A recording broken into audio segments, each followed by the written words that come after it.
Thank you for sharing how things went yesterday. I'm curious based on, the focus yesterday was on literacy.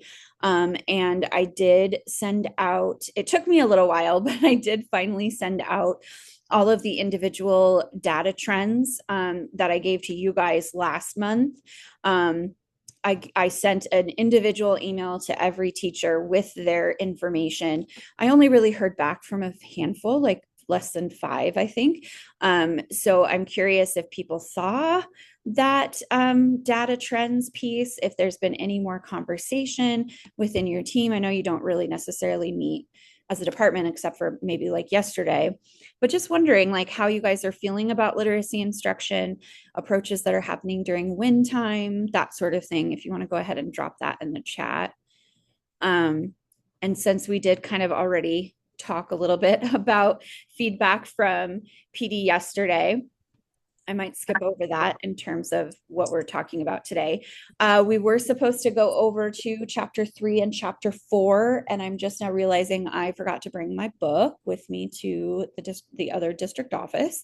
So that's sitting at my desk, but I do have some notes that I can kind of go over.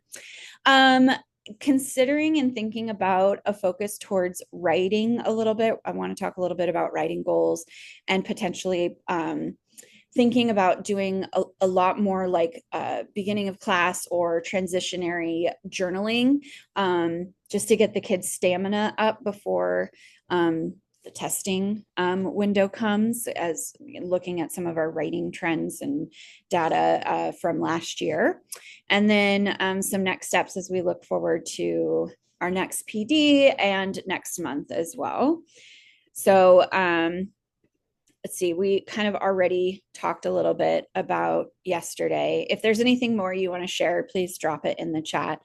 I'm going to be going through the data today, really looking at it. I read most of it yesterday before going home, but definitely want to comb through it and look for some specific things that I can bring to the group on Friday as we start to plan for next month. But yeah, just anything that you feel like would help things be better. If there was any kind of issue with getting to the office or getting to the building, signing in, finding your spots. I think Nicole DeLuca and I pivoted towards the end. We were going to have you guys move one more time and go back to your cross district base groups. And we decided that we didn't think that there would be much to come out of that necessarily. So we dropped that second one. I still think that there's value in having you guys meet with people from across the district versus just spending a lot of time with your buildings. But that was one thing that I did notice in some of the feedback, was that people really valued that building time. So I am curious from your perspective what your thoughts are on that time where we had you moving out and speaking with people from other buildings, and if you think that's something we should continue to do. So moving on to the textured teaching book, I feel like these two chapters are really getting us into some like actual practice and ideas. And so interesting that we were talking so much about the framework yesterday and interdisciplinary literacy, and that is definitely that was all about chapter 3, right? Chapter 4 was maybe a little bit more out there for me. I don't know that I necessarily went into experiential sensory type things necessarily when I was going through reading things. I mean, there was occasionally, right, like I would bring in like a Holocaust speaker or something, but and do gallery walks and things like that. But I don't know that I did quite a few of the things that were mentioned in chapter 4. So yeah, just kind of curious from your perspective how you kind of engaged with the text for chapter 3 and 4. And now that you have the binder, I would really, really encourage you to go through that adolescent literacy framework. I think especially pages 1 through, I think it's 1 through 59. So like it's the first two sections. Let me check my notes on that because I do have it written down right here. Yeah, 1 through 59. Oh my gosh, this silly light in this room. Yeah, so like the first chapter in the framework is also about interdisciplinary learning, and then the second chapter or section is on student motivation. um, and I feel like it really dovetails nicely with this textured teaching book. But yeah, just kind of curious, from your perspective how you took chapters 3 and 4. um, Again, chapter 4 was a bit more of a reach for me. So in the chat, if you want to just kind of tell me what your thoughts are, what your takeaways were from some of the reading for this time. We've got a few questions that I have on the screen right now as well.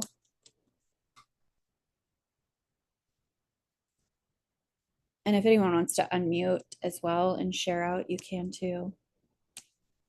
And I'm curious with your thoughts, as we were talking yesterday about interdisciplinary literacy, like how your building was kind of talking about that and thinking through it.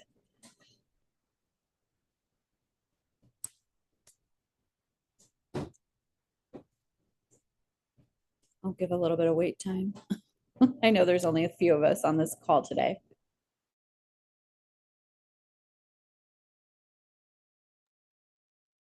I heard a lot of people discussing how valuable it would be for uh, teachers across concepts to get a training in the basic literacy skills, what to look for, how to incorporate it specifically. I know that conversation kind of starts at some piece, but it kind of ends there, and I think a lot of us think more emphasis on literacy across. On mute. I think I got most of that, Megan. You were kind of going in and out, but if there is interest in having more conversations about talking about literacy with nonfiction and what it looks like in other classrooms, I know that I so far have only gone out to Cedar Park, and I went to Stoller for a brief like PD, hour-long PD or whatever, on engineering a text and looking at nonfiction in your science class and in your math class, etc. And it was super, super interesting to me. I don't know if I already talked about this with you guys, but I think our math teachers for sure need a little bit more help. Like at one building, I had a math teacher say, okay, I don't know what you mean by chunking the text. So like that kind of information is super interesting and good to know, that breaking things down like that. But again, letting us know how important it is to have some conversations with our other content team members about, you shouldn't just be cold calling and putting a text in front of a student. There's quite a bit of stuff that we should do, even if all we're doing is focusing on the vocabulary to start with. Last week, I had yes, so this is good information. Okay, so I'll answer that in a minute, Megan. Last week, I went to a literacy meeting out at the Multnomah ESD, and they had someone there from North Marion, so kind of a little bit in between Salem and Canby, kind of is where they're located. And they've been really doing a push on interdisciplinary literacy, and some interesting thoughts came out of that. Yeah, fridge is right here. They were doing like little class libraries in all of the different content areas. And those other things where teachers show like the books that they're reading and have them on their email signature and have a little poster up. And she made a comment that they had started to do just simple, every time you read a text, you're circling words that are like academic vocabulary, and then you're boxing in words that you don't know. And she said it was eye-opening for our science teachers to see how many words that our students didn't know in the text that they were giving them. And I think that is like kind of huge, especially in our science and our social sciences classes, because they really are putting texts in front of our students, whether it's primary documents in social sciences or very technical scientific reading, which I don't know how much that's happening. I've been told that the current science curriculum doesn't actually have that much reading in it, which is a concern in and of itself. But the idea that getting those teachers to understand the importance of explicitly teaching vocabulary, which was talked about yesterday, would be great. So to answer Megan's question about a training. So I am being really obnoxious with our other content TOSAs, and I've printed out pages 1 through 59 of the framework, and then the specific sections that are content area specific for the math content TOSAs. I printed it out for the social science TOSAs. I printed it out for the science TOSAs. And I'm like, here, I would like for you to read this. And because we are doing the publishers training on June 11th, then that means that, you know, all of the middle school teachers that are other content areas are going to go to their content area TOSA to do some training as well. And I've been trying to sell nonfiction literacy in those classes. And I don't know if you noticed yesterday, we had Leave come to the training. And I think either today or tomorrow, the math content TOSAs are coming. Our science content TOSA can't come because they're doing the science fair right now, which is unfortunate, but it is my hope that I'm going to continue to kind of prattle on about what things that we could be doing in those other content areas. And I think too, the flip book that we talked about yesterday could also be something that maybe we do for other content areas besides just us, or think about doing like a modified version. Like maybe ours is a little bit thicker with more strategies and theirs is a few, you know. But that is being talked about right now for that June 11th date for the other content areas, is how can we get some literacy pieces in. And, you know, I think too, the more we lean in on AVID strategies, AVID critical reading would be super helpful if we were doing some of those things in other content areas. Like if AVID is the bridge to get the other content TOSAs to do some of the things that we're talking about, that would work too, you know? Okay, I'm trying to go back through at some of your comments. Yeah, good, okay.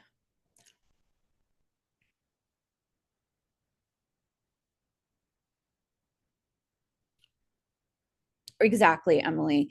Yeah, we really do need to get our other content teachers thinking about what they're going to do with the text before asking their students to read it, for sure. And I think we're headed in that direction. I almost wish or hope, as the administrative executives talk to building administrators about the framework, that more conversation starts happening about literacy for all, you know, in all content areas. I mean, I know we're starting the conversation with you guys, but it's not your job necessarily to turn the Titanic at your school and get science and math and social science on board with literacy trends. You know, I really want that to be something that's probably coming from, you know, your building administrators. But the more conversations that we can start having, and I think you guys have already started having some conversations about those pieces within win time. Maybe it hasn't settled in yet. You know, I can imagine quite a few, you know, teachers being like, I don't teach literacy, you know, I'm a math teacher. I can see that pushback happening. But I think that that's where the framework comes in and saying, well, actually, we all need to be doing certain things to help our students. So I think the framework really helps bring that validity to what we're saying, and say, well, look, ODE has said this is what we need to be doing.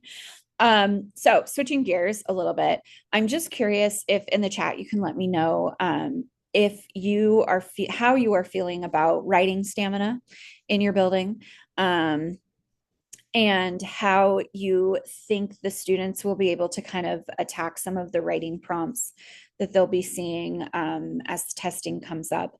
And I guess I bring this up both because looking at like our data from last year, writing was really, gosh, my light went off again. Writing was pretty low for us across the board. You know, talking with teachers yesterday, I know I was talking with one person that was like, you know, I give sentence frames all the time to my students. And I had one student, a very capable student, come up to me and say, well, I don't know how to get started with this summary paragraph. You didn't give me any sentence frames. So the idea of, you know, building up scaffolds, providing some of those things, but then also kind of weaning back and letting them start to explore without some of those sentence frames and training wheels because they won't have those necessarily all the time. Or they might, especially with our eighth graders, they might be heading into high school and not necessarily have access to a lot of the scaffolds and things that we're providing for them. So I guess I'm just wanting us to kind of think about, the writing stamina, how our kids are doing, if there's a way to work in a 10 to 15 minute, journal write to just get them working a little bit more on that writing stamina. And I wanted to point out that I do have over 180 prompts that are kind of geared towards the scope and sequence for each grade level. So the prompts are different. If you don't already have journal prompts, I've got some for each grade level that you could just peruse through and pick some and put that up for the kids. But curious about that idea of trying to work some of that in the next couple of months to get just some more writing happening. So yeah, okay, I'll look a little bit at what you're saying so far. Yeah. Yeah. I mean, Emily, I think you're right. I think that, we're still kind of dealing with the after effects of COVID and the idea of sitting and writing. Yeah. I think if we could get the kids to just start slow, right? And write out some goals. Today I'm going to try to write a few sentences. And, by the end of the week, I want to try and, write a half a page. Simple things like that, I think would be super helpful to just build up to over the next couple of weeks if there's a way to fit it into what you're doing.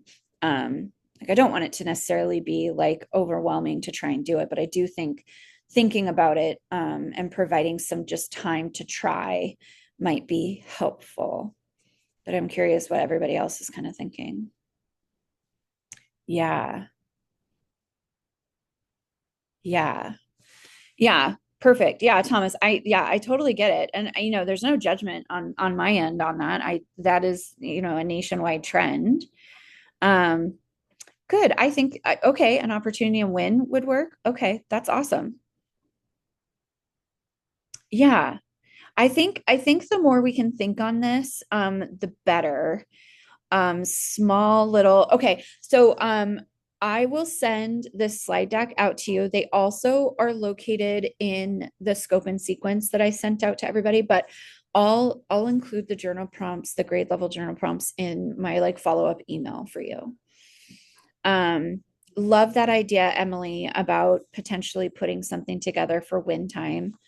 I think yeah, if there's and if you're not doing it like in your class with like a spiral journal type of a thing, I wonder if you would like for me to maybe look into putting together like a one pager that maybe has like maybe a space for like a writing goal. Maybe not a one pager. Maybe we do a few pages that have different prompts on them.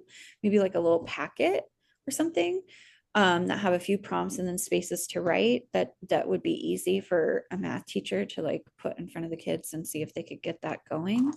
I don't know if that would be helpful or anything.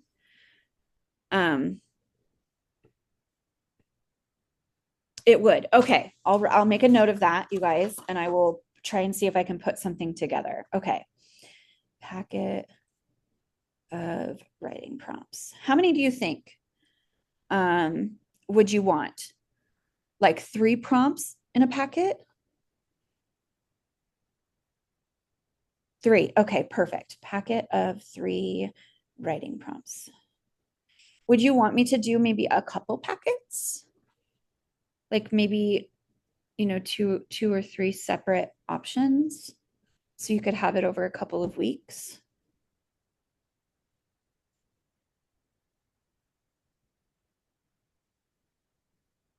Okay. The more the better. Okay. Yeah, yeah. I think the goal setting piece would be good.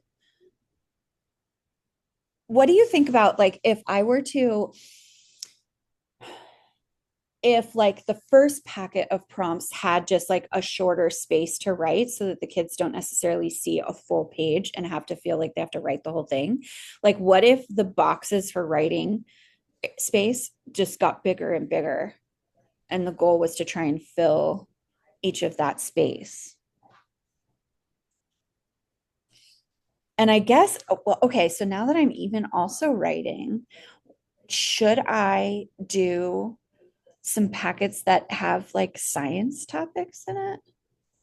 Or packets that have like math topics in it? Or are we just looking for something that's like super engaging to get the kids just writing? Okay. Content specific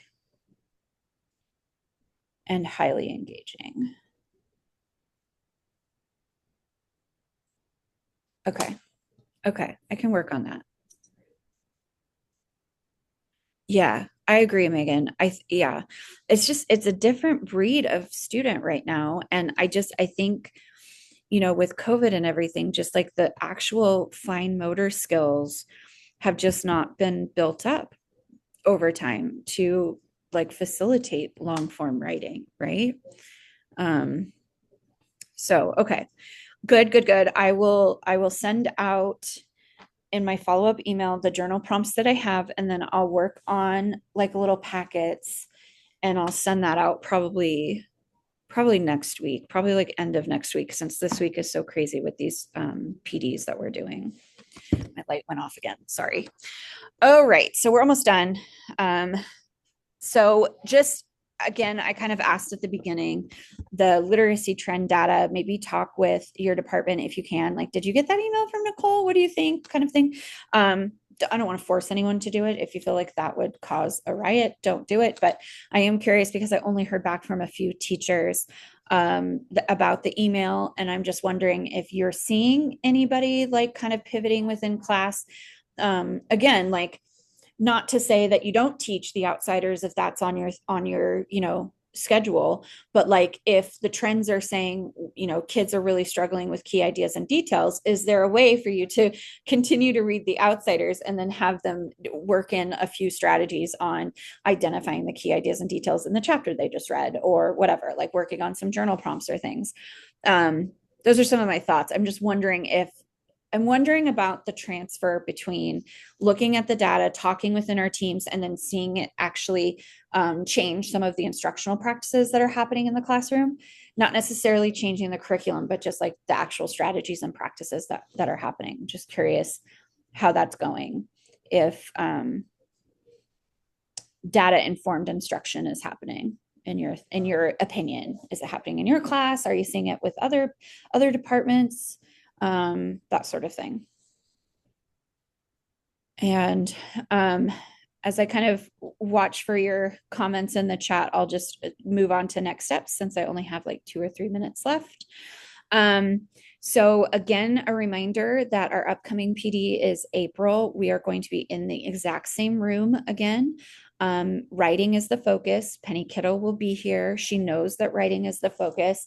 And for those that were here when Penny Kittle came last, her whole shtick is student engagement, student choice. So hopefully she'll have some really good ideas on, and maybe I can even let her know, that we're really kind of struggling with, stamina and long form writing, like you guys said, and if she has any good ideas for that. And I think it's also important and special that Penny is coming from a secondary background, right? So she's got that going for her in terms of like providing strategies that will work. So to let you guys know, at the end of the week, we kind of already talked about this yesterday, end of the week, we're going to get feedback from the second pilot. Next week on the 19th, next Wednesday, we will be looking at that data and selecting which one we will be moving forward with. The first reading will be happening in April. May will be the second and final and hopeful approval. So we will know by May and start moving on getting materials ordered and everything ready for June 11th, which will be a very tight turnaround, to be perfectly honest. Like, we will be working very, very fast and hard to make sure that we get everything here for you guys on the 11th. And then again, you have the binder. So if there's any possible way to find some time to review some of that framework, at least, again, like I said, knowing we'll be going over the writing section in April. If you wanted to take a look at the first two sections, pages 1 through 59, and or also taking a look at the language arts section in the back half, the section 6 might not be a bad idea as well.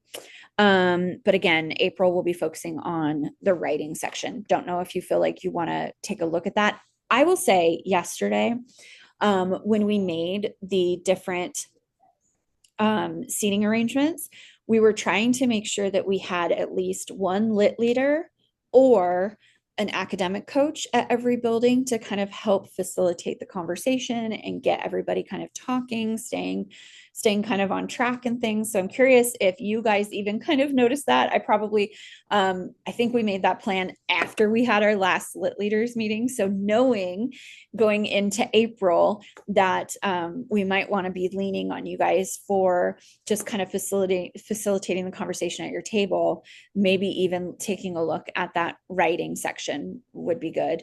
But I'm curious about your thoughts on that piece, because I think having you guys and the academic coaches there was really, really helpful.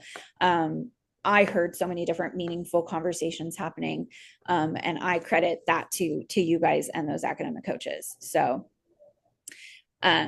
just your thoughts on that. But again, keep in mind that, you are getting paid an extra hour for both the book study and then also for extra time. So if you wanted to put that time into taking a look at the framework, that totally fits within the realm of what we give you that money for. Speaking of, my light went off again.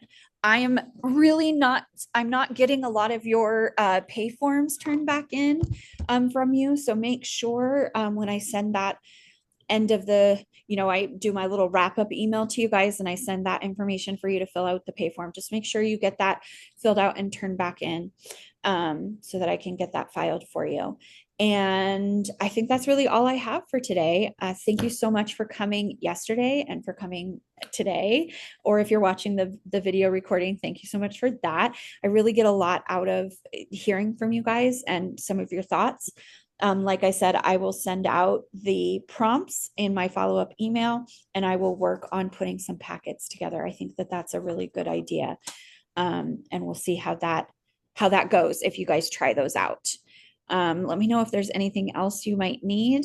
And I look forward to seeing you guys again in April. Thanks so much. I'm going to stop my recording now. Thank you, Nicole. Thank you guys.